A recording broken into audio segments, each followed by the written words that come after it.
Music theory. It's the very glue that holds the fabric of society together. It's what makes the difference between this and this. No, I don't eat donuts. Yet most guitarists refuse to learn it altogether. Why? Why? Why? Why? Why? But if you are ready to attain this knowledge, then we're here to help you. And to make your journey easier, we have sent you an expert in the field. Good luck. Hey guys, how's it going? And welcome to your introduction to music theory on the guitar. Now some of you may be wondering, well, what is the point of even learning music theory? It's hard, it's boring, it's tedious. But learning theory and learning how to apply it to the guitar is actually very important for a few reasons. Firstly, if you write your own music, theory just opens so many doors when it comes to your compositional tools. Secondly, having a deeper understanding of what you're actually playing on the guitar is going to make you feel way more comfortable and confident in your playing. And lastly, knowing music theory will give you a lot richer of an understanding of music as a whole. And you can take it from me because I went to college to study music.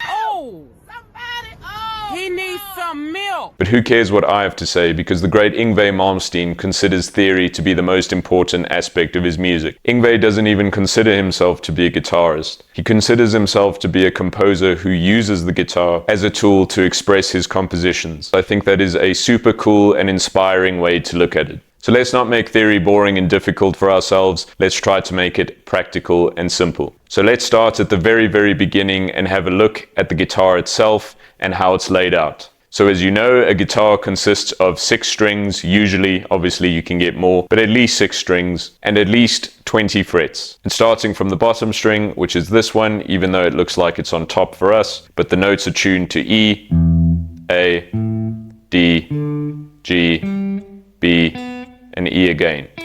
And each fret on the guitar neck is split into what we call semitones, or half tones or half steps. Right, if I pick a string and I just play 1 fret at a time,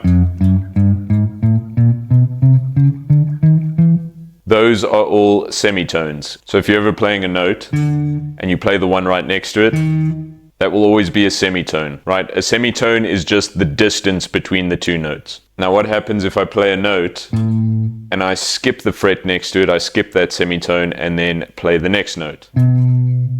We call that a whole tone or a whole step. And if I play a bunch of them together, and all of Western music is essentially just made up of semitones and whole tones. And when we're mixing and matching semitones and whole tones in different ways, we call those scales. So if I'm just playing semitones, we call that the chromatic scale. And if I'm just playing whole tones, right, that's a whole tone scale. But the scale you're all most familiar with is the major scale. And the major scale is made up of 8 notes. And these notes follow a specific sequence using semitones and whole tones. So the formula for a major scale is whole, whole, half, whole, whole, whole, half. And I know you're thinking, well, what the heck does that mean? But it's the blueprint to how we construct a major scale. So to actually apply what I've just told you, remember the semitones and whole tones that we just talked about? We're just going to build a major scale using those. So if I pick a note to start on, and I'm going to pick C because it's the simplest major scale, it's going to look like this. So I start on C, which is the 8th fret of the low E string. And remember I said whole, whole, half, whole, whole, whole, half. So it's going to go like this. C, whole, where we skip a fret, whole again, so we skip a fret, and then it's half, so we don't skip a fret and we just go to the one next to it, and then it's whole, whole, whole, half. So altogether that's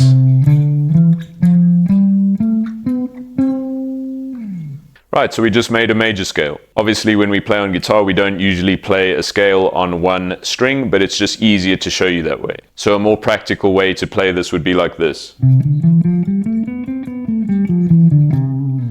By the way, when we're playing a scale and we're going from the lower notes to the higher notes, we call that ascending. we go from the higher notes to the lower notes, we call that descending. And the notes of the C major scale are C, D, E, F, G, A, B, then back to C. Right, the C major scale is super simple, just from C to C. The musical alphabet ends at G, right? There's no H unless you're German. Then a B is an H.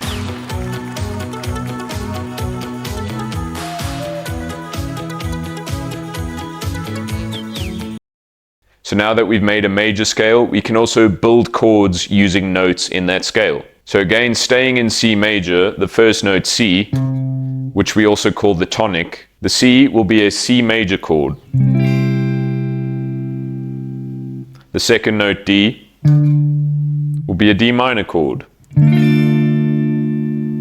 The third note E will be an E minor chord. Fourth note F will be an F major chord. Fifth note G will be a G dominant chord, or you can play G major. The sixth note A will be an A minor. The seventh note B will be a B diminished chord. And then we go back to C. And the way to remember what chords we use in a major scale will be major, minor, minor, major, major, minor, diminished.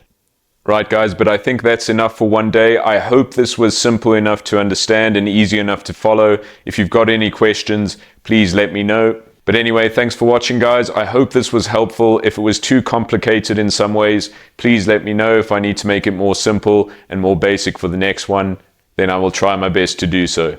But anyway, if you have made it this far, I really appreciate you watching. And if you want, you can leave a like or a comment. That really helps me out a lot. Or you can subscribe for more. Thanks again for watching, and I'll see you guys in the next one. Cheers.